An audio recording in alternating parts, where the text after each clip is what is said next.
Okay, I think we'll get going. Everyone, welcome. This is a remote collaboration for Microsoft Teams, SharePoint, and OneDrive for BSK. My name is, and it's presented by 501 Commons. Just a little bit about 501 Commons for those not familiar. 501 Commons is a nonprofit capacity building organization that provides services to other nonprofits. We do work in a variety of areas, including technology. Among them are management consulting, financial services, HR resources, leadership development, learning resources, a lot of volunteer management and planning programs, and then we have a lot of free resources on our website, including our resource directory. You can access all that information and request support and assistance at our 501commons.org. Today, my name is Graham Ford, and I'm the Director of Technology at 501 Commons. And I'm joined here by David Snyder, our IT consultant. And yeah, David and I have about, 20 plus years in IT and various technology roles. And Dave's been with us. Dave, how long have you been with 501 Commons now? I've been with 501 Commons for just over a year now, and I probably have roughly 10 years of experience in the industry. Great. Well, thank you. And thank you everyone for joining us today. One thing to understand, so this presentation is put on as part of our capacity buildings partnership with the King County. Some of you may be aware of the Capacity Buildings program. This is a component of BSK funding that has really is a fantastic resource in which providers such as 501 Commons can build the capacity of the overall nonprofit, not just the sort of programs funded by BSK. So we've been doing a number of different sort of cloud projects and other technology projects with organizations. So as part of that, actually following out of this, if you want support on these initiatives, on moving to the cloud, on assessing your infrastructure, you can follow up with your BSK program manager and request projects that will be passed through to us. And so we can help, follow up on some of the learnings and outcomes from today to help your organization move forward. So I think it's a great program and really exciting that we can do this work funded through the program. Here, just a second. I need to put myself on Do Not Disturb. Okay, so moving on. Today we're going to talk about SharePoint and OneDrive, and then we're going to follow on into talking about Teams. We're going to talk a little about the subscriptions and software that support these systems, and then we're going to drop into demos of OneDrive, SharePoint, Microsoft Teams, and then also talk a little bit about the administration, because there are some key things to understand for administering these systems. One thing before we go, I'm going to launch a poll here. If everyone can please go ahead and vote. This will give us some idea of the organizations and yourselves that are attending this presentation, so that we can tailor our responses to your organizations and your needs. So it should be launched. We've got one vote.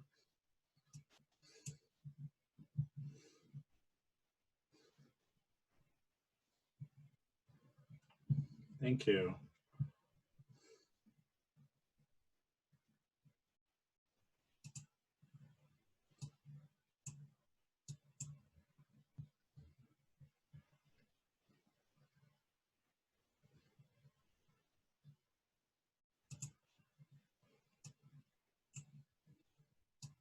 Great.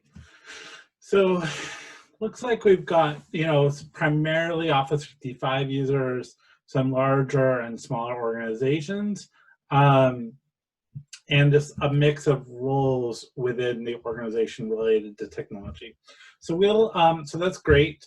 One thing also is your proceeding through the presentation, please go ahead and pop into the question and answer section of the Zoom webinar to post any questions that you might have about the system.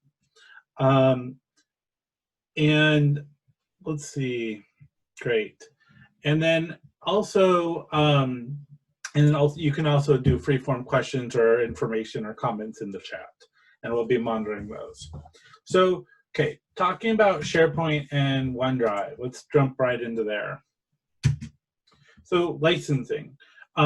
With SharePoint and OneDrive, generally, and Teams, that functionality is included in the most basic sort of donated packages to nonprofits. So either the E1 Enterprise One licenses or the Microsoft 365 Business licenses, those all include most of the technology that we're going to talk about here. Microsoft Teams and so the E1 licenses are free. There, a number of licenses you can use with users, and then there's the Microsoft 365 small business licenses that you get 10 free licenses of that.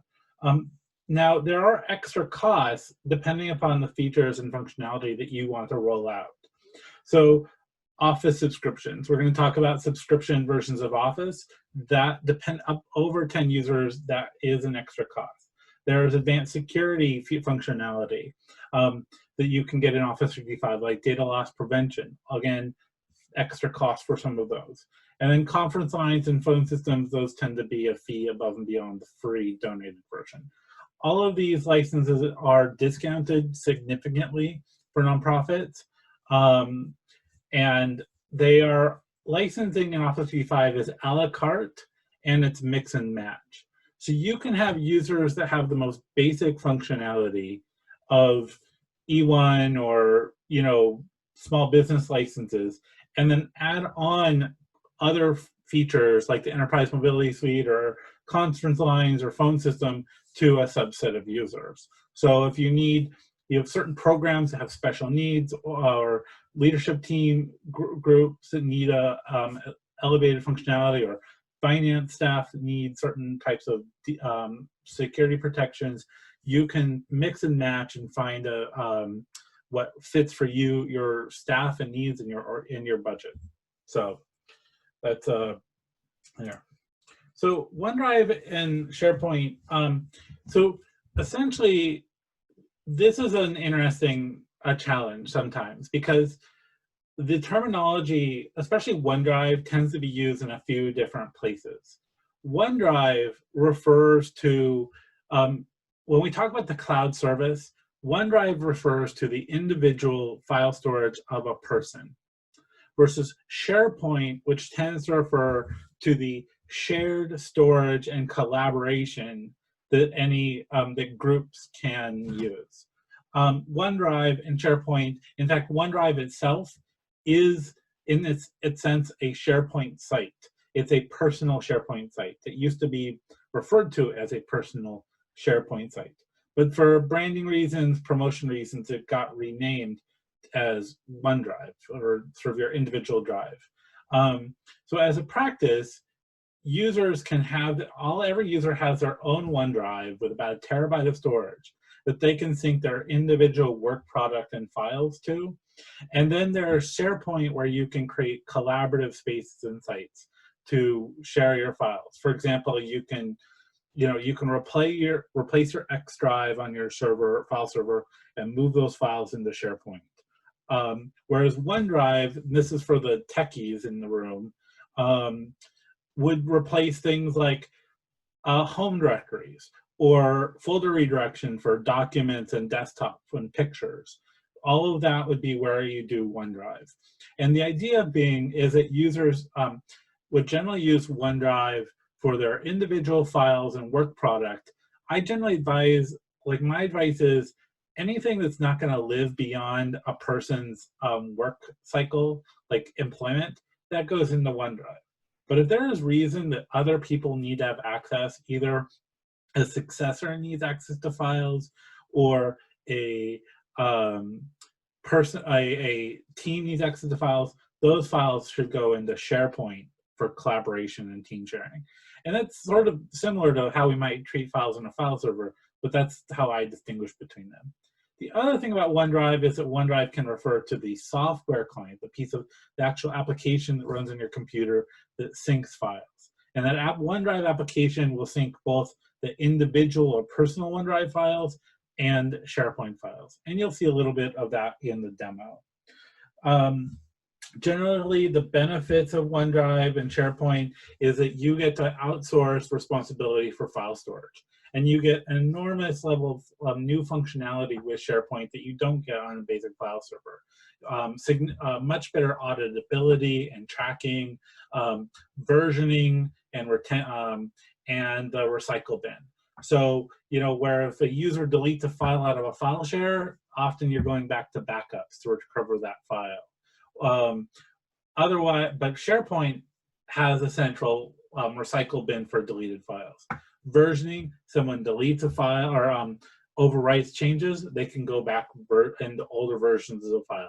That's functionality not generally available on most file servers. And that improves protection for security, protection against ransomware and crypto locker systems. It's just a huge benefit to in replacement benefit over and above sort of the classic file share. SharePoint and OneDrive enable external sharing of files. They enable collaborative editing, so letting people access a file simultaneously. It helps remove that classic, your boss has a file open late at night working because they're a night owl. You come in the morning and you try to open it and it says, sorry, this file is locked for editing. You can open a read-only copy. SharePoint and the new systems help resolve that through collaborative editing and help sort of keep the work keep moving. So that is there are some significant benefits there. Also, SharePoint moving into the cloud means you have less dependence on your internal infrastructure, less file storage costs on your servers. Also, it adds a lot of security functionality, so you get to protect your data with multi-factor authentication and all of the sort of suite of security that Office 365 and Azure AD provides, conditional access, controls, just a wealth of functionality around it to secure your data. And a lot of times, moving to SharePoint or moving things offsite can feel like you have a loss of control. But really, the tools that surround these systems give you more control over how and where data is accessed from. You don't really lose that functionality, but you gain a lot in terms of your ability to track and understand what's happening on your systems. With SharePoint. Couple of things I'm going to talk about. So moving on to Teams. Teams is an interesting beast. Teams is essentially a unified interface for Office 365. It also integrates with non-Microsoft, or lets you bring in non-Microsoft services and systems into the interface. So at its base level, it's chat, it's presence, it's screen sharing and video. You can have meetings one-on-one or ad hoc meetings or scheduled meetings. It provides an interface to file access, web content, and also can even be your phone system. So what Microsoft did was they replaced Skype for Business with Teams, brought over all of that functionality, but they created it in a new way that allows it to pull in other components, and you'll see this as tabs within your within Teams. Whether it's third-party products or internal products.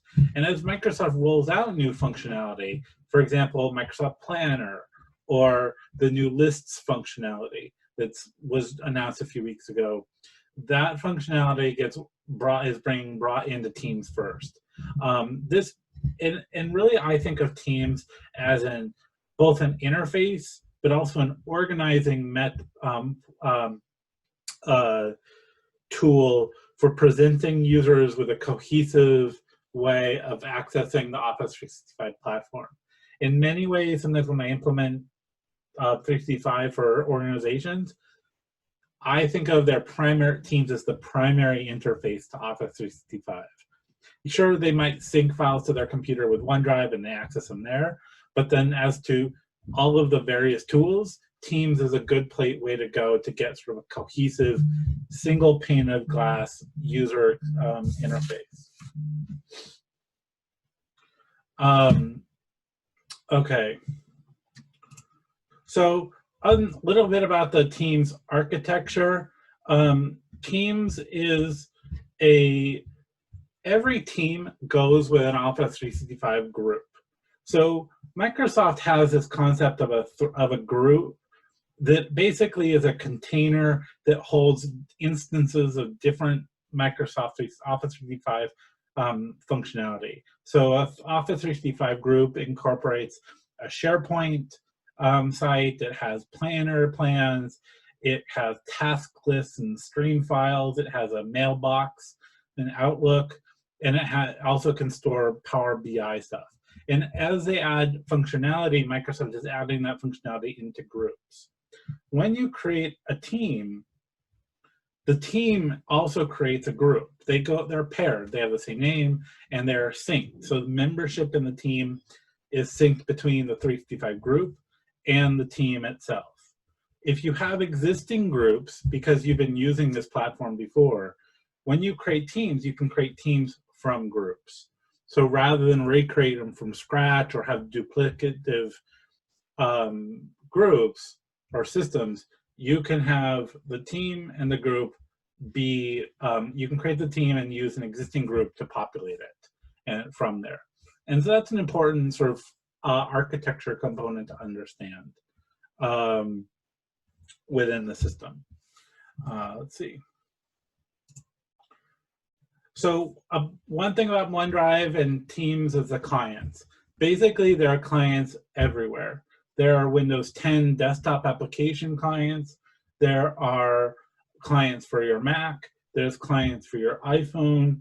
There are Android clients, and there are web browser. And you can do everything clients in a web browser. So and you can do almost everything pretty much anywhere you are. And because of the move towards web and sort of I think the progress Microsoft has made, you can do almost anything wherever you are. There's some little things that might mix where you can do something on Windows 10, but not say on the Mac. But I don't know, like that's very few and far between, frankly. And that's been a strength of the platform, I think, that's allowed organizations to take this on. So even if an all Mac organization can legitimately deploy Microsoft 365 and OneDrive and SharePoint and Outlook and Teams, and they don't feel like, oh, I wish we had Windows, because we're missing out there. It really does. It does generally work. So regarding now, one other piece of this is the Microsoft Office suite, the desktop applications. A lot of us have used, as nonprofits, we're using, TechSoup licenses or other licenses that have been purchased of volume licensing. So this is the old licensing model where it was you license a computer. In Office 365 and Microsoft 365, we move from licensing devices to licensing people.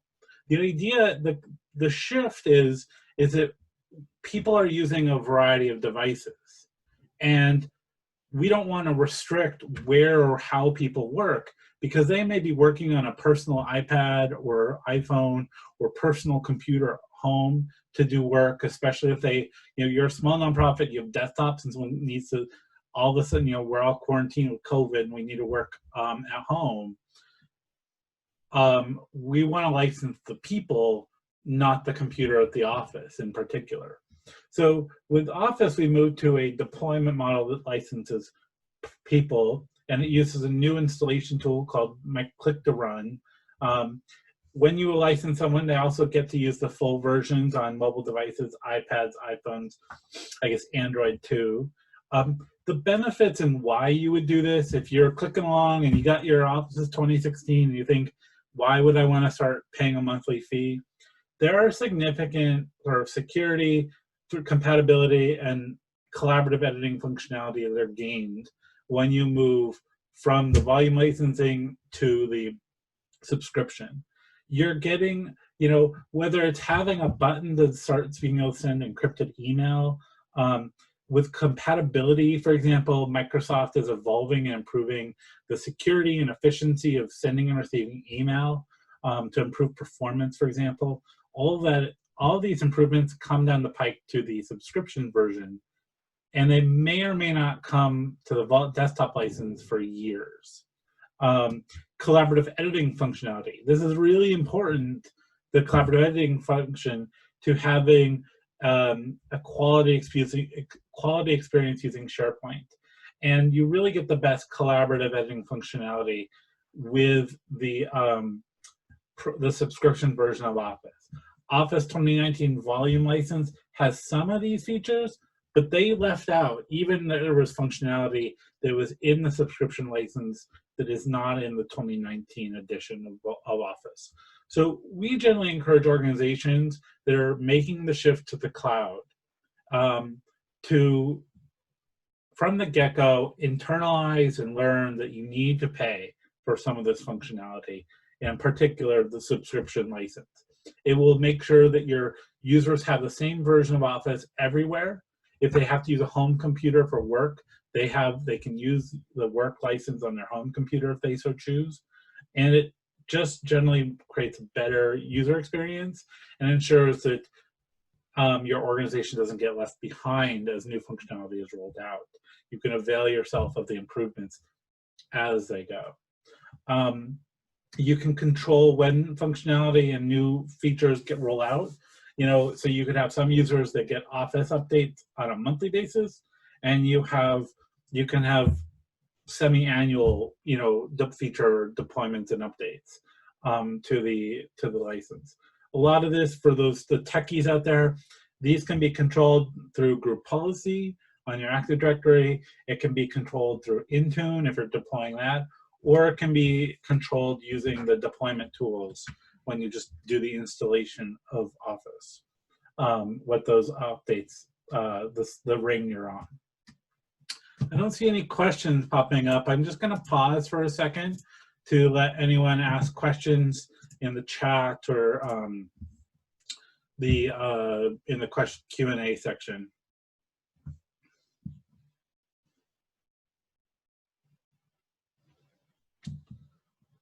Okay. Is this useful? I think that's the other thing. I'd love to hear if this is useful for folks.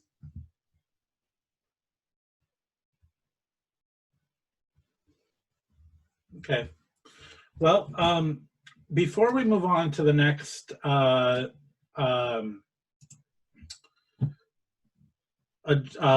section, I want to just take a poll of what file sharing you're using.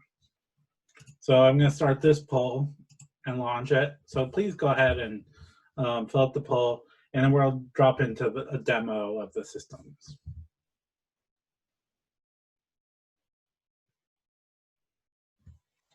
Okay.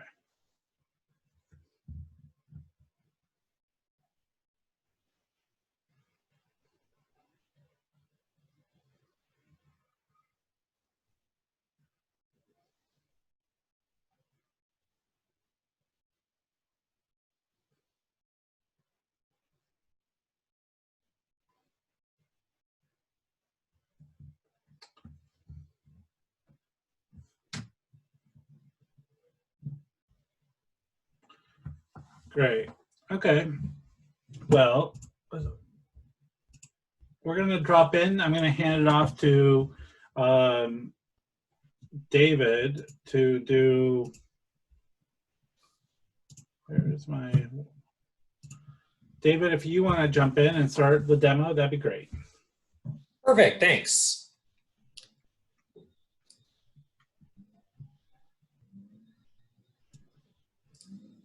pulling this screen up here. So here's a demo computer, and one of the first things I wanted to touch on is Graham talked about being able to install Office on a variety of devices. One of the things you'll see here is I've got my web browser open, and the only thing I've done so far is I've gone to office.com and I've logged in with my account. On the front page, after we've logged in, we see all the different Microsoft 365 services that are available. And right here, we have this big Install Office button. I've already done this, so I'm not going to walk through the entire process, but all I did was, I click on it, it brings up a file to download and open, and you just walk through the steps that are on the screen there. Once Office is installed, that gives you all of these desktop apps. Excel, Word, Outlook are all in place and ready for you to use. Moving right on past that, though, I'm going to move into OneDrive. And one of the things Graham mentioned is that there's clients everywhere. And so one of the things you're seeing right now is that this is what the web client looks like. This is a real big advantage I see because I can access this from any computer. I can access it whether I'm on my work computer, whether I need to log in on my personal computer at home to take care of something really quick, whatever the need may be and within whatever boundaries the organization allows. But I just want to give a quick example of just how easy it is to create a file on here. I'm just going to create a new Word document. All I did there was I clicked on this new and then chose what type of file. And then you can see that it opens up in its own tab. From this view, I can type.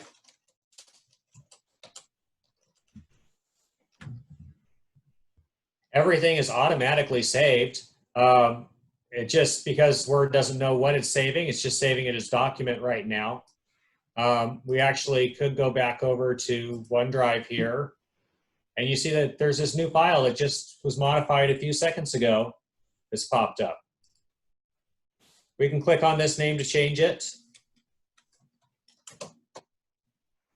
And if I don't like working on this web app, because so many of us do love our desktop apps, I have this button right here where it says Open in Desktop App. And it's really just that simple to switch gears. And I would say if you, for those of you who are already using SharePoint and you have specific questions, please feel free to pop them into the questions section of the webinar so we can answer your questions. Yeah. Yes, please do. I'm kind of getting a little away from the OneDrive, so I'm going to get back to that in just a second here. But the really important things that I like to point out here is that we notice that this autosave is on, and my test document is already being saved. So I can just keep adding to this document, hit exit. Oops, I forgot to save it, but we really don't have to worry about it because it is all just right here. It's saved on our web browser, and it's saved to OneDrive. And that autosave feature is one of the things that we definitely point out to users in training. It's a really, for users that would be hopping into this and all of a sudden they say they make big changes to a budget spreadsheet, knowing that autosave is happening is important. Autosave allows for the collaborative editing functionality, and folks should pay attention to versions. But if someone, say, wants to model budget alternatives, they should make a copy of a spreadsheet and then do their modeling, and not rely on the fact that they can sort of save and like don't save changes is not an option anymore. Right, and that's also one of my favorite examples of what Graham pointed out with why we steer people towards the subscription plans as opposed to the older licensing model, because even in Office 2019, it just doesn't work the same. But moving back to OneDrive, as everybody knows, we do like to work on our computers most of the time. And as part of that, most people have a preference that they prefer to avoid these web clients when they can. So I'm going to look at what the OneDrive looks like on my computer. In the bottom right corner of the screen, I just clicked on this Show Hidden Icons because usually we have this cloud icon there OneDrive's almost always running in the background. And so we can just click sign in here.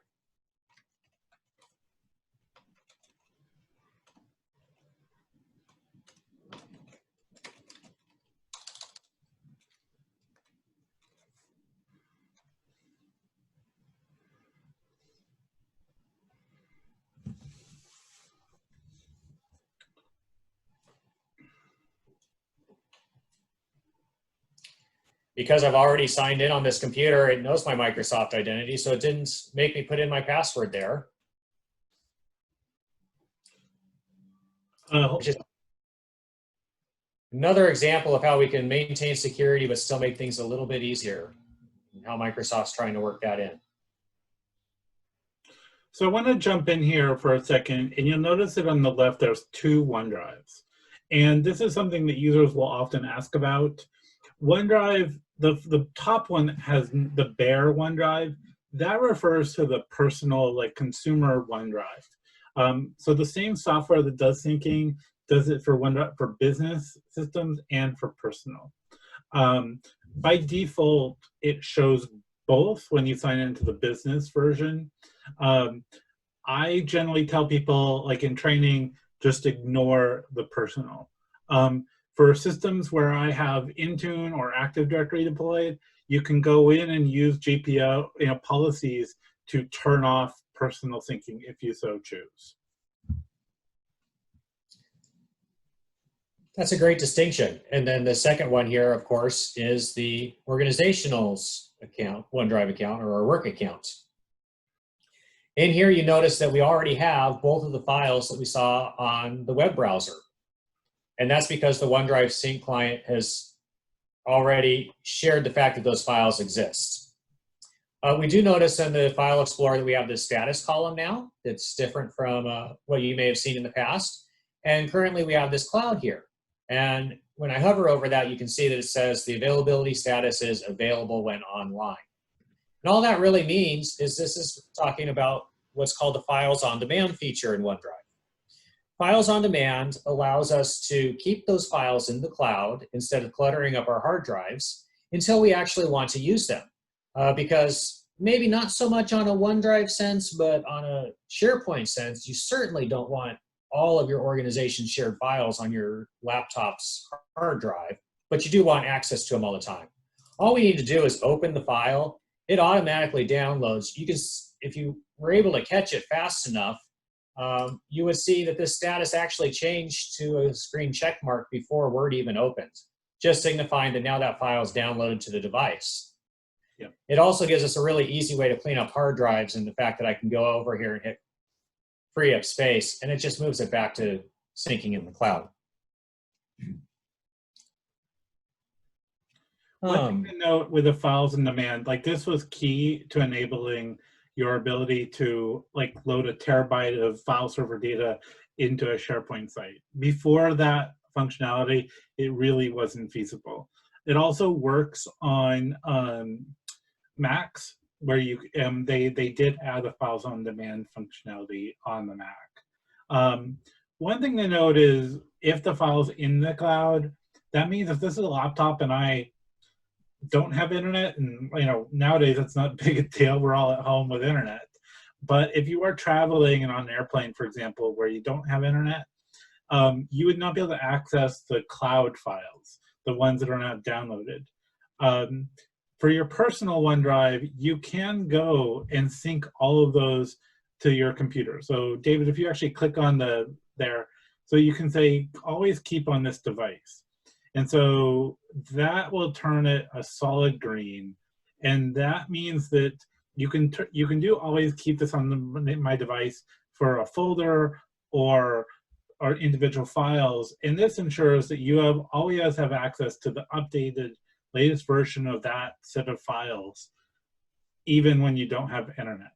I encourage users to generally do this on their personal files, but not to do that on SharePoint, because if you create, if you do edit offline files on a file in a SharePoint site, you can create version conflicts. Can we increase the image that is shared? It's so small. Oh yeah, David, is it possible? Let's see. We're being asked if we can increase the size uh, of the display of the thing. I think that some folks are having trouble seeing it. Yes, I'm taking a look at that, but I'm not the most familiar with the Zoom controls. Can you, if you lower the resolution? I'm going to stop sharing for a moment.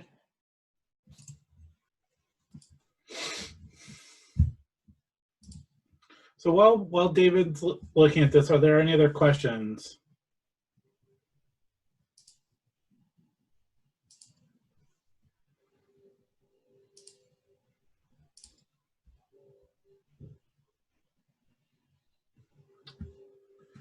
As I said, some of this might be basic to some of you, and for those who are not on SharePoint, this might be new. Please let us know if you have questions or specific areas that you want to go deeper. Zoom, OneDrive can be rolled out and configured with group policies and Intune.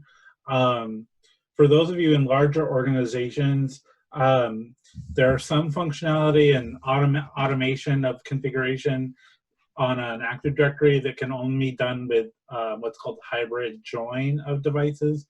So there are some barriers there. But you certainly can configure most of what you want on there. For example, policies can enforce files on demand to be functioning. So you can restrict that syncing of personal OneDrives. You can enforce that computers can only log in to your OneDrive, into your domain. There's just a variety of controls that you can put in place to create sort of a clearer, more secure, better user experience. Go ahead, Dave. Perfect. I'm hoping this is a little more easy to see now. One of the last things I wanted to show off in OneDrive is I keep saving my files to my documents. That's what I've been doing for the past 20 years. It's what I've always been trained to do, so that's where they are. But now those files aren't synced to the cloud and my computer's having problems, and are they going to be safe? OneDrive can help us with this. I'm just going to open that OneDrive sync client again by going back to those hidden icons with that up arrow.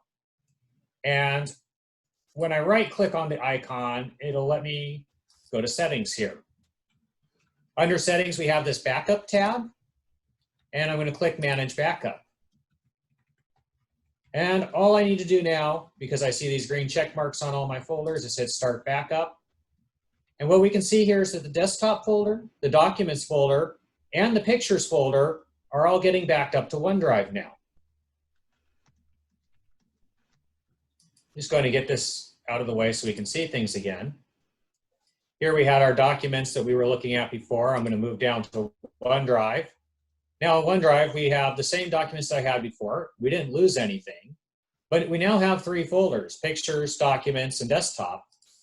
And within each of those folders, we now find the files that I had saved to those locations. Here you see the files on my desktop. We also notice that on these icons, we now have the little check mark, or in some cases, it could be that cloud or the circular syncing icon, but denoting what the OneDrive status is.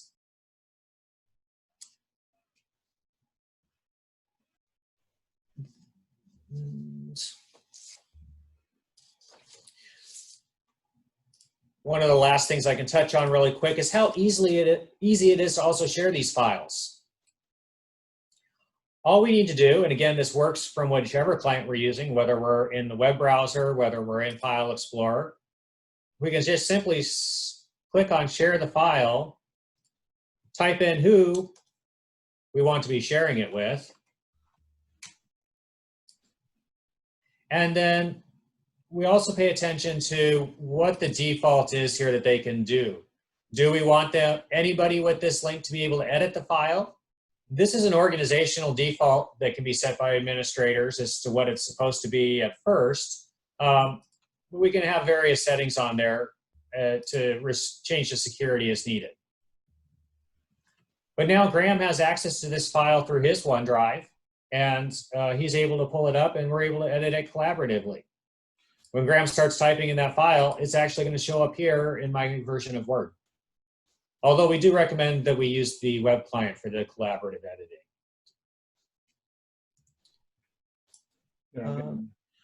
One thing to note about the known folder, sorry, the backup of desktop documents and pictures, that can be enabled through policies so that it automatically happens for all of your users, but it cannot happen if you have folder redirection enabled on your desktop documents and pictures, if you have a legacy system that has folder redirection.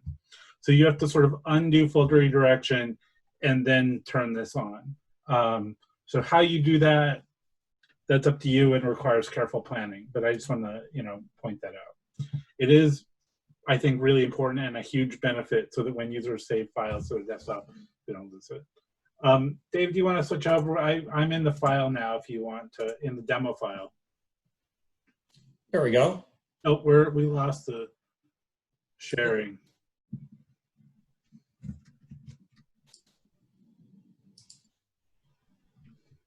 There we go. Oh, here we go. Yes, we can see the Graham's in the file. There's his cursor, so we can see that it's different from my cursor. Yep.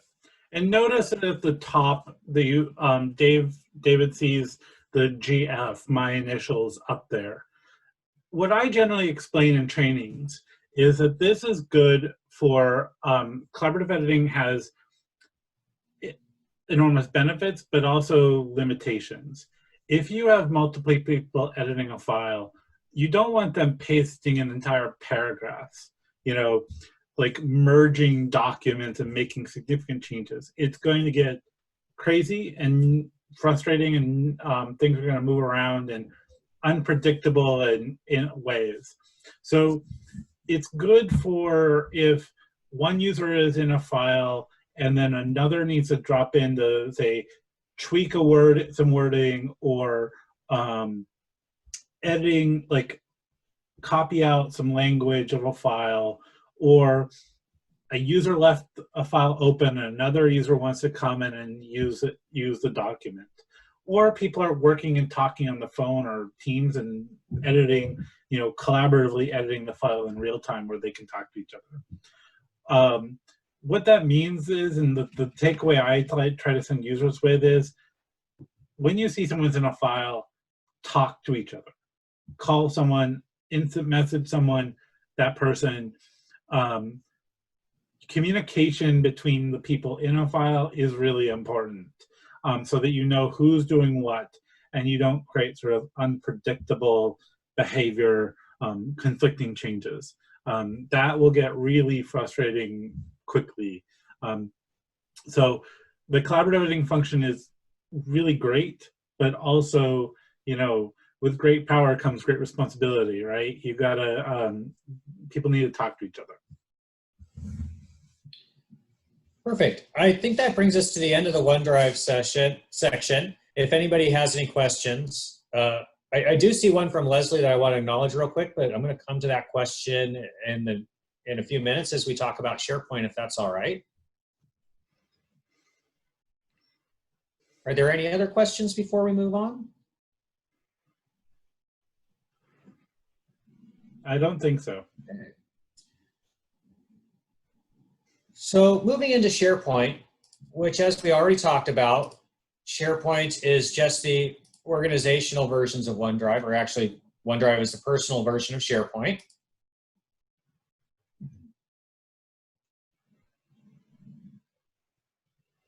But here I don't actually have any SharePoint sites for this new user. But what I want to do is I want to show you how easy it is just to create a SharePoint group. So as I'm clicking through that, I just hit create a site. I'm choosing a team site.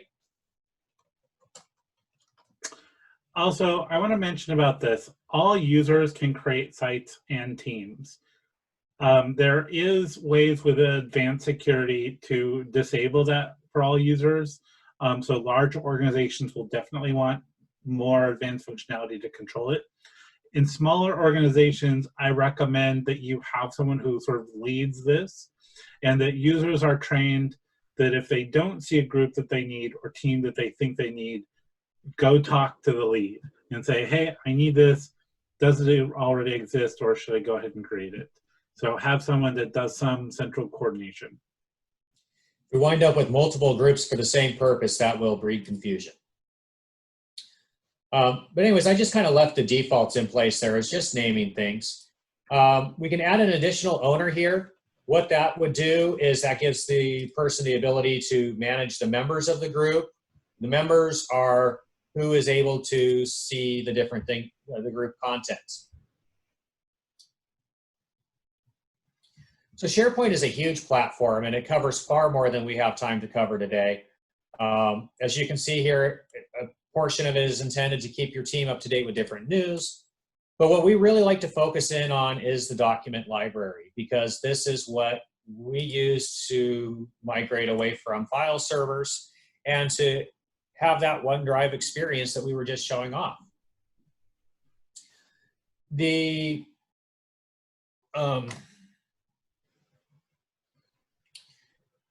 Once we have this, obviously you saw on the past screen that I could add any members to the group at that point. But obviously people come and go from organizations and we need to add members.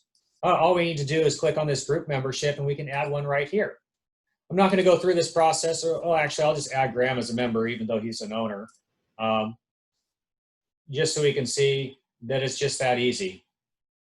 It's not going to actually, okay, it's not going to show up because of the owner there. But essentially this works the same as we've already looked at with OneDrive. So I'm just going to create a first demo document here so that we can see something.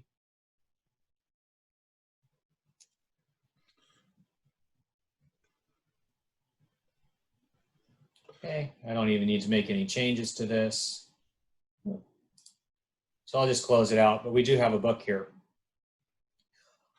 Because again, a lot of people have that preference that we like to work out of File Explorer and not out of the web versions.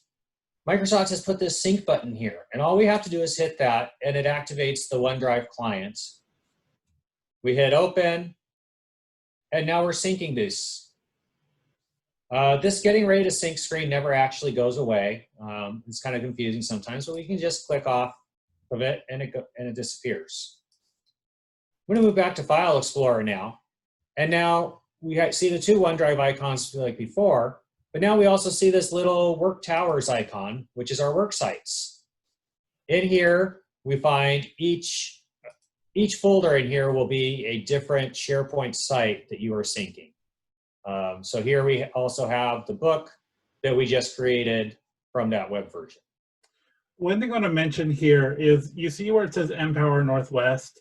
That name shows up there. And sometimes when organizations set up Office 365, they put in the full name of their organization when they're setting up Office 365. It is really good if you are like, I don't know, Habitat for Humanity of King County, a very long name. And that's gonna have some problematic impacts because it makes it hard to see in that screen. It also makes the file paths and the folders very long. So I do recommend in your Office 365 tenant, renaming the organization name. It's in the admin settings organization profile, so that you use a more abbreviated name for the organization. That'll make this syncing happen better. If we were to go, say, change that Empower Northwest to just Empower right now, it would not change for David's demo here. It would only change if David unsynced SharePoint and then resynced it again. Then it would pull up the new name. It wouldn't break the old syncing, but the computer pulls the name when it syncs for the first time on that user's profile. So if you have a long name in 365, go change it in your organization profile so that the syncing is a shorter name. That's a great point. And it can cause technical problems where users can't open files if they go, because there's a Windows default limit is 260 characters for the path. And you could use up 45 characters in just your org name, and that'll cause issues. Great points. I'm going to go back to Leslie's earlier question. It was asked that we have file access on our server restricted by security group membership. How can we carry these restrictions over to SharePoint once we move all the files over? Well, as we can see, SharePoint is based off of that group that we formed. So all the files that are created in this document library are restricted just to the group members. The exception to that would be if we explicitly went and said, we want to share this file or likewise folder with other people. There are security settings on an organizational level as to whether or not people are allowed to share that outside the organization or not. And those are, just security settings that what's best for your organization. Yeah, and there are ways to migrate on-premise security into the cloud. When you're migrating files, it really depends upon the size of your organization. If you have basic, if you're a small organization and don't have significant numbers of groups and things at your organization, you're going to probably manually recreate the security in SharePoint and then migrate files without permissions into the new secured structure. Meaning when it migrates the file, when you migrate the files, you're going to make the files take on your newly designed security setup. If you're large and have complex security groups, that's going to be handled on a case-by-case basis, and you should work with an IT consultant, or you could even work with File and Commons on something like that to figure out the effective and efficient way to migrate that and ensure the security of your files. That's more complicated to do because this group, demo testing, is its own security group. As you can see, David added me as a user to it as an owner. That demo testing group, for instance, if you have an Active Directory synchronized with Office 365, is a cloud-only object that can only be managed essentially the way David did. It is not synced with your on-premise Active Directory and can't be. We'd have to do other take steps, which are possible, to make that more automatic and more managed through a normal sort of role-based security group-based management system. But so they can be migrated, but it's more complicated, and it really, we would deal with that on a case-by-case basis. Okay, so we see how easy it is to create these sites. Well, they're no good without files in them. So how do we move our organizational files off of these file servers and into SharePoint? Well, the long answer is that's kind of beyond the scope of this. But to give some brief familiarization with it, there's a few different tools. And I'm not going to demo all of those, but one is, it is possible in a very simple environment when you don't have that many files to move. It could be as simple as going to the files, cutting them out, and pasting them right into SharePoint. For only doing like a folder at a time, small groups of files, I think that works well. If you're doing a very large migration that way, if there's any errors in there, it quickly becomes very, very difficult to be able to troubleshoot anything. So I don't recommend it for anything large scale. When we get up to that, there's a SharePoint migration tool. It is fairly simple to run. There's some documentation from Microsoft on how to do it, but it's essentially picking, I want to take this folder and I want to move it to SharePoint and underneath this folder. And then there's also, Microsoft has purchased a company called Mover. Mover does a great tool if you wanted to migrate files out of, say, Dropbox or Google Drive, any cloud services into SharePoint. Mover is a great tool to use. Yep. The other thing about migration is there is, at some level, potentially a shifting dynamic with Teams or with SharePoint. And so it is good to do analysis and understand your files before you migrate. Apply your retention policies for your organization. If you don't have one, think about those so that you're not migrating to the cloud files you don't need. The archived website from a nonprofit that merged into you 15 years ago probably doesn't need to migrate to SharePoint. So those are doing analysis, doing evaluation of your file shares, especially if you're larger, is, I think, really important, because you don't want to just, I mean, it's better if you don't lift and shift a mess of files, a disorganized mess, because you're just going to end up with another disorganized mess that also creates performance issues or other problems for you. So I couldn't agree more. Yeah, I feel like those planning stages are one of the most important things of a migration. With the organizations that I work with hand in hand to migrate their data, I spend weeks or months in the planning stages and going through all of the data and structuring out how it's going to look to make sure that everything's thought of. And then the actual migration itself is fast and easy, but it really hinges on all of the planning work that's been done beforehand. yeah, and we are helping organizations with that through BSK capacity building projects. So if you feel like that's an issue, we can help.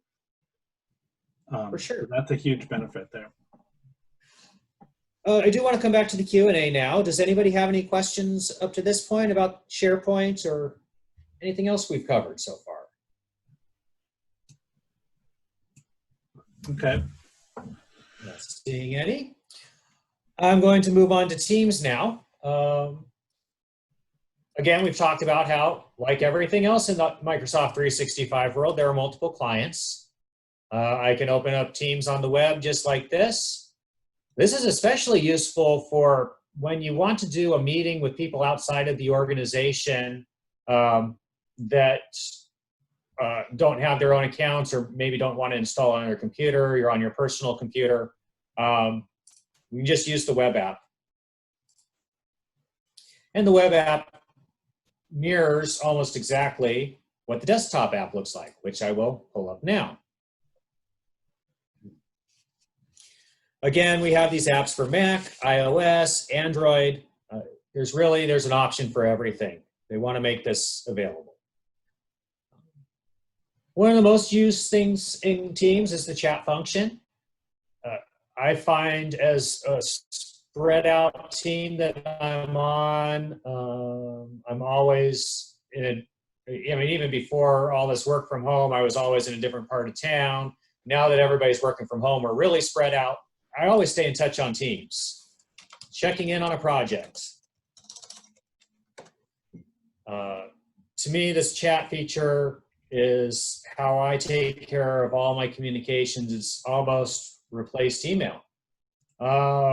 This is more than I really want to type about right now. So I'm just going to hit this call button right here, which I'm not actually going to let go through, but because this computer isn't set up for audio. But it just shows how easy it is. Impromptu meetings go great that way. If we need something a little more structured, it's really easy to throw a meeting on the calendar right from here. We can see my day's pretty clear. So let's just grab a meeting right now.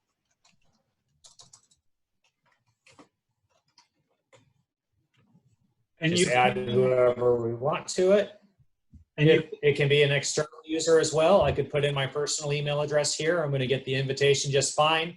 If I click on that link and Teams isn't installed, well, I can use the web browser like it said.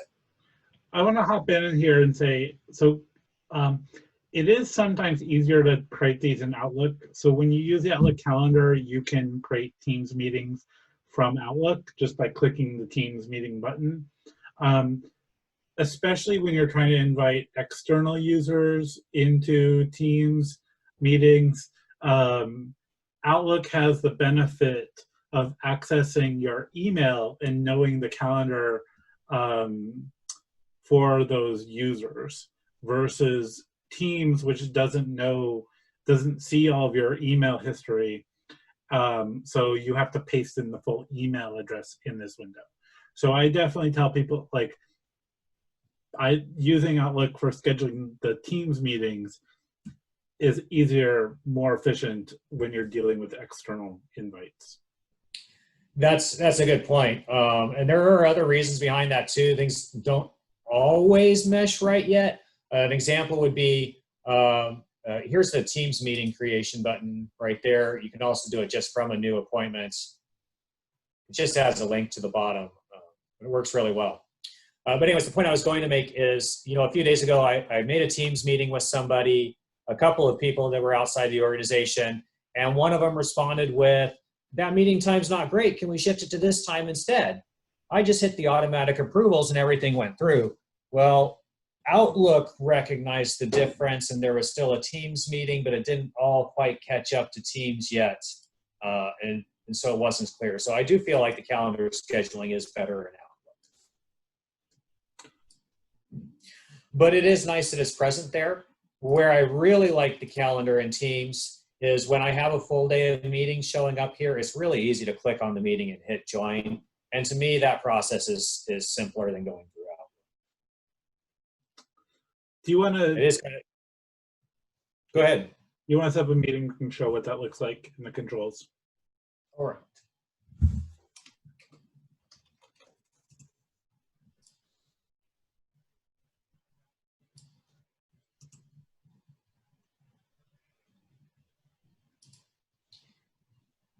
If I simply click on the meeting, I have a join button right here.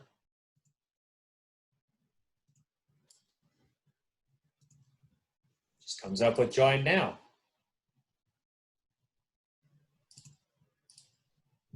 And we're just waiting for the next person to join.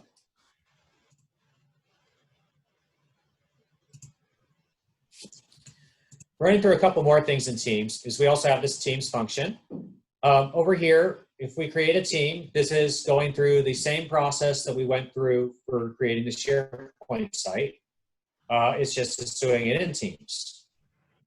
Normally, I guess one thing I would point out is that SharePoint sites often have teams associated with them, but it doesn't have to be that way. So because I made this site through SharePoint, it did not automatically create a team.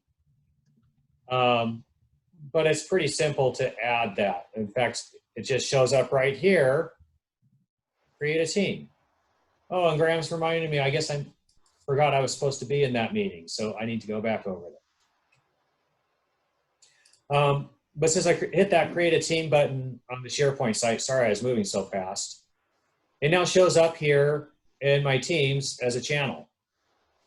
I like this because separated from the chat function, this is really great when I'm chatting with Graham and in the meeting, but when I need to say, hey, we're shifting focus on this team priority right now, I really want to mention it in this channel because the whole team will see it.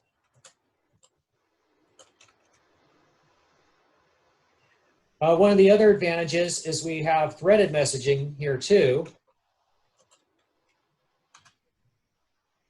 so that we can keep all of the topics associated with each other.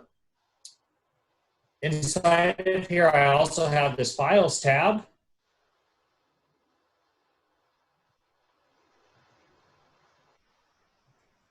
Which mirrors the SharePoint files, and you can hit the sync button here. Sometimes there's a little bit of funniness. There's also a button here you can hit open in SharePoint. I'll pull up there. There's a little bit of funniness because when it goes through Teams, it adds this general folder. So if I was to have hit the sync button in Teams, it would have just shown what's inside that general folder and not this book. So Yeah. a lot of times I recommend that people open the site in SharePoint rather than syncing from within Teams. And I would also just add, in terms of structuring your Teams versus your SharePoint files, I would generally use if you're moving, say, a file share, like your X Drive or whatever you call it, into SharePoint, I generally create a separate SharePoint group just for files, not using the Teams for that purpose. Or if you want, you can also create a separate document library in the Teams, in the SharePoint group, because that way you don't have the folders created by the channels, like the general folders, overlapping or conflicting with the folders in your regular file, like organizational file sharing. In fact, I wish you could actually turn off the Teams file sharing and just have one folder in the team for the general files. You can also, if you click the plus sign up there, you can create a tab. So if you had a, say, staff file SharePoint group, you can add a tab for staff files that would have point to just the general shared files for the organization. It's that top left document library. So you can add a tab for a separate document library, and that way it does keep things a little more straightened out, because you don't want to say have like in my organization, 501 Commons, our shared file structure is designed, right? And we don't want the creation of channels to throw off how we design our folder structure. And so, because there are sort of two different things, how we talk in channels versus how we share our files are distinct. And therefore, I would create a separate document library or SharePoint group for the shared files, and then use channel files for, I don't know, something else, honestly. That's why I wish they weren't there, because it does create a little confusion.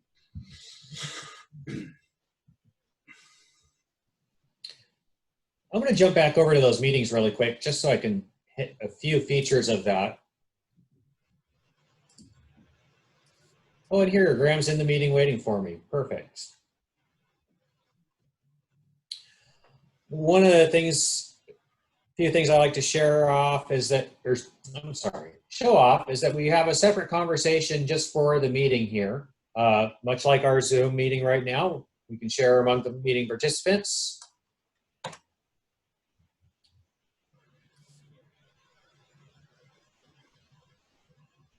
Teams has recently entered a raise your hand feature to show the meeting organizers that you have something to participate, a way to participate. We all know that as our meetings are growing larger and becoming more common, that sometimes it's a little bit harder to be able to jump in and say, oh, I have something there. We're able to share our screen. This is something I do like to point out because it gives us different options of what screen we want to share. If I was to share my whole screen with you, and then Graham sends me a Teams message saying, ooh, this meeting's not going very well, maybe you need to do this change instead, that might not be something I want all the meeting participants to see. So I might say, oh, I just want to share this calendar with you because that's what we're talking about right now. Now, I'm not going to have those pesky Teams messages come in because I forgot to go on Do Not Disturb first or something. One thing. No, please go ahead, Graham. Yeah, so that's, I mean, it is good to point these out to users. I do find that there's confusion, in teaching these things in training is important, because it can create frustration for users when they're confused between sharing their screen versus sharing the application, because and so training on this is important in your organization. And they're just like, create tech tips at the end of your all staff meetings in which you talk about some of these things. It helps to bring everyone up to the same functional level and make collaboration smoother across your organization. Is to share, is to talk about this stuff. The other thing, Dave, if you could stop sharing, I want to point out so we can see the meeting. Oh, no, sorry, not, my apologies. Share your screen, but stop sharing the Teams meeting. Oh, gotcha.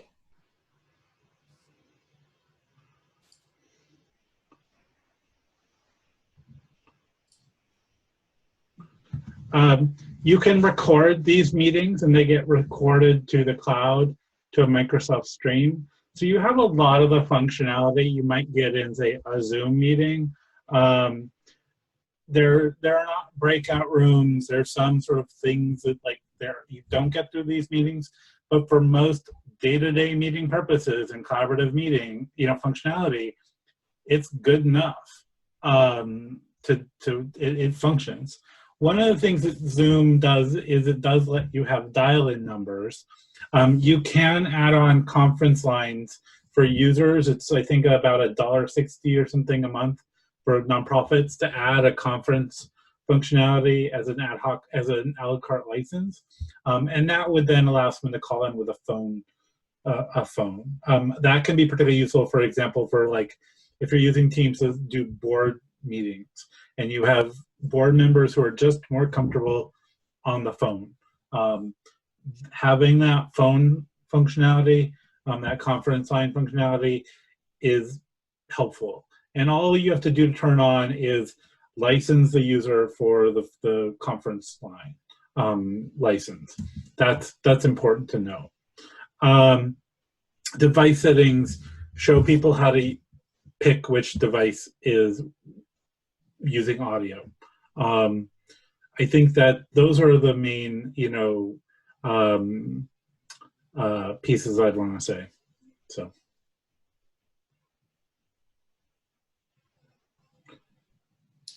Okay. Yeah, there's a few other pieces in the meetings. There's also this live captioning. There's a whiteboard function. Those are the biggest things to highlight. I'm going to go ahead and drop out of this meeting now. And I just want to highlight that there are a few other tabs that can be added in Teams. We have OneNote integration here, integration with Planner, which is you'll be seeing upgrades coming through in the next month or two as that gets integrated into lists and the To-Do app. So lots of exciting things there. There's also a wiki, which makes it really easy to share things among a channel.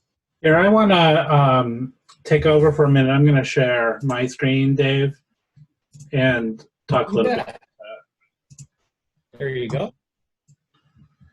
So we're looking here at my browser for Teams, and one of the things that you might want to think about is well, what teams do I want in my organization?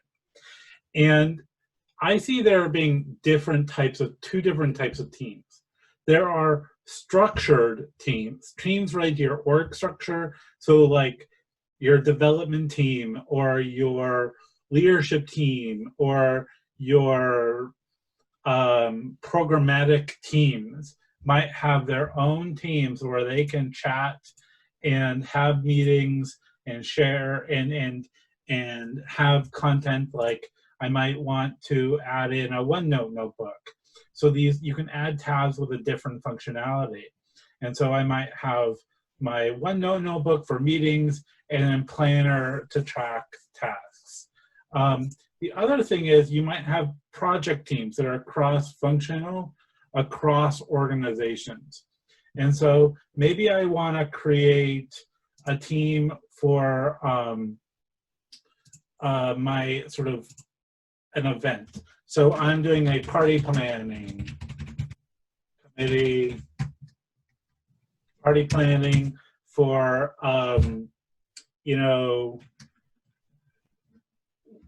yeah, I'll just call it the party planning. So for the big party.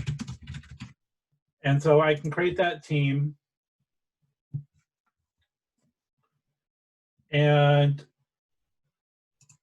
what I might want to do is let's add a tab for a planner.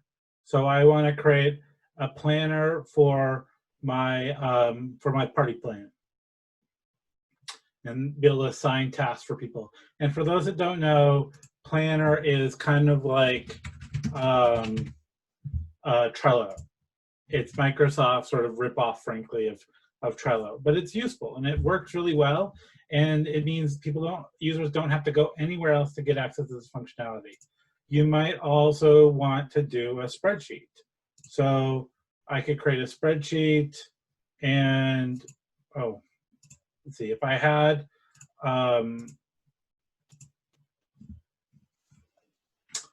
say I want to create a guest list. So I create an Excel spreadsheet.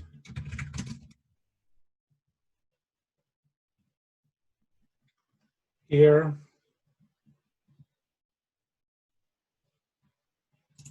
I'm going to close it. I don't really need anything in it for this demonstration. And I might create a tab, actually add the spreadsheet as a tab. So creating tabs is a way to highlight different types of content and make it really easily accessible right within Teams. And so the org structure teams, like the programmatic teams, those are teams that might live or the leadership team might live on forever for the site in the organization. Whereas my project teams will only live on as long as the project is active. And then I will archive the files and delete the team. And so those are the two good ways for you to structure teams in your organization. And so, for example, we have cohort programs where we organize groups. And so the program manager structures it for that cohort program. She creates teams for all the different individuals participating in it, within it. And so she's using it to manage all that, including inviting external users. We're hoping at some point in the future that you'll be like, they are going to let you templatize teams, but that functionality hasn't come out yet. So there you go. Okay, shall we move into a little administration, David? Sure. I could drive, maybe I'll drive on that since I've got control here. How about it? In the Office 365 admin portal, and this is important to understand just because, you know, we want to, I want to share this. There are two different, under the admin center, there's system-specific or application-specific admin centers. You know, you've got Endpoint Manager, Azure AD, Exchange, but then the newer ones are SharePoint and Teams. I'm going to drop into, these are really useful because remember I said that users can create groups and sites and things?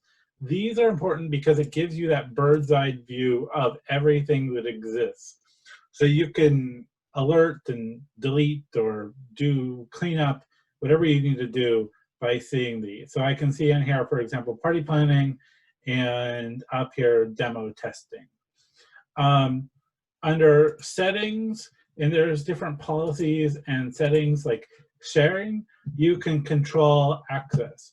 So you might really want to just say, I don't want any sharing externally out of SharePoint. Well, no, that's interesting. I want to control access sharing out of SharePoint, but I don't want users to be able to share out of OneDrive. And so you can control different settings within this system. You can also go into sites and control sharing externally. So for example, say demo testing is where we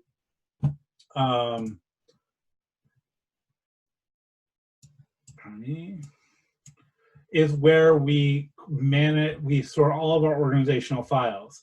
I can manage and say within that SharePoint site, all of the files, those have sensitive files. I want to restrict that so only people in the organization can see the files in demo testing. I don't want people to invite guests. Whereas I might have other purpose-specific sites that I create where I allow organizational sharing or external sharing there. So the administrative function that I really like is primarily around sharing control and also just being able to see everything that exists in SharePoint. Going to the Teams, it's very similar. In the Teams admin, you can see all of the teams that exist and call them out or address things like, oh, you know, we're done party planning, so I should archive it or delete it, and clean up from this level. Because as administrator, these teams can proliferate, especially if users are allowed. Like in our organization, we allow users to create teams because we have a lot of program managers using them for external and for project collaboration. So it's important to, that's why Microsoft doesn't by default restrict who can create teams, because they want to encourage that model. So reviewing your teams and addressing sort of duplication and or old teams is important to keep things cleaned up and functional. Do set expectations with users in training about when and how they should create teams. Also, there's some settings in here that are important in your like org-wide settings, like your guest access settings. By default, guest access in Teams is turned off. You can't invite teams externally. So you want to go in here and turn this on, and it'll take a day before it allows you to add people to a team. One thing actually I want to mention about in Teams here, if I were to add a member and I want to add in, you know, joe@nothing.com, like an external user, see, this is how I'd add a guest. One thing you should do is train people when they add guests. See this pencil right here?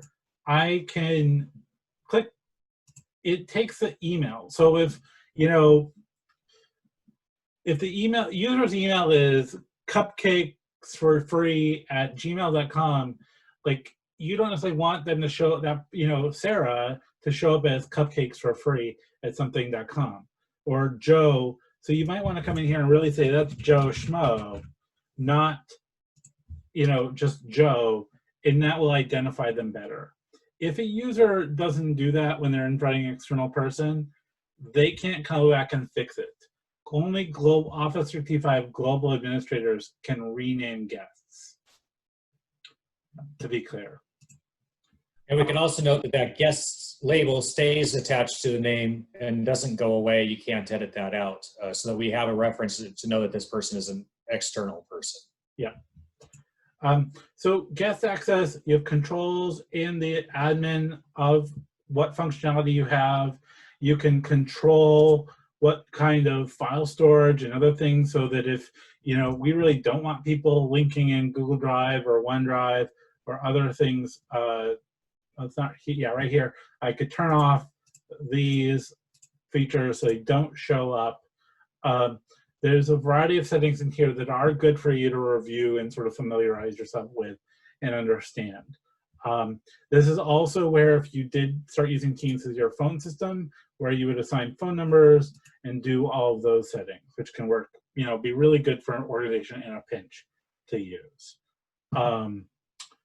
So let's see.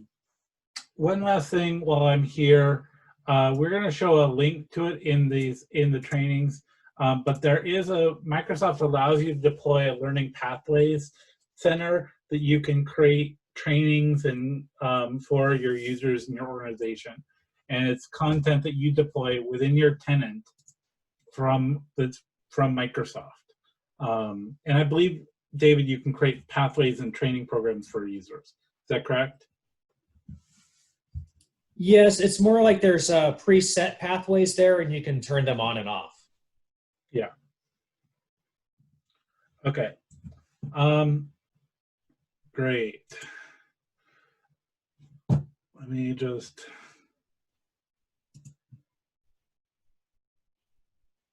go back to my presentation. So here are some good resources. You know, there's the link to deploying learning pathways, or you can just Google it. The Microsoft support.office.com does have some good trainings for the different components of Office 365. that you can use. We recommend, pointing folks to that, or if you want to learn more how to do specific things, that's just a good place to go. And the upside is that Microsoft does update it, especially as 365 and Teams changes and evolves. New functionality and training shows up there. You can download these slides and the recording when it's posted at these URLs, the bit.ly/51collab and bit.ly/51 YouTube. You'll be able to see the recording on our YouTube channel when we post it. So at this point, I'd like to just open it up. We're about 2 minutes to the end, and I want to answer any questions you might have. Feel free to ask as technical or detailed questions as you want. We're here to give you the best answers we can.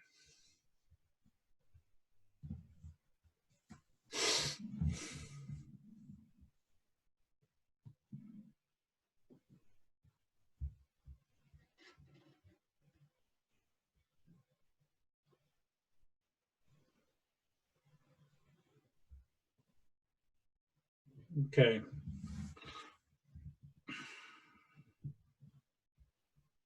Dave, do you have anything else you'd like to say? No, I don't think so. I think we've covered a lot of this. I'll point out that for those that are interested, we have another session coming up that'll cover more of the security aspects of all of this and how to keep your data safe. Yep, we'll be talking about multi-factor authentication and just general security practices. That's, I believe, Wednesday. So please sign up for that. That'll be maybe a little bit more technical, but also with some user-oriented content. Again, if you have questions or you want specific support, I know we were fairly high level. If you have, deeper questions as a larger organization or want to consult on your plan, please contact your BSK program coordinator to get capacity building support for technology, and they'll direct you to us, or frankly, you can just email me, graham@501commons.org, and we can help out there. That's graham@501commons.org, and then I can direct you in the right way. So I don't see any more questions. Thank you, everyone, for joining us. Please stay healthy, stay safe, enjoy your families. So take care. Bye. Thank you, everyone.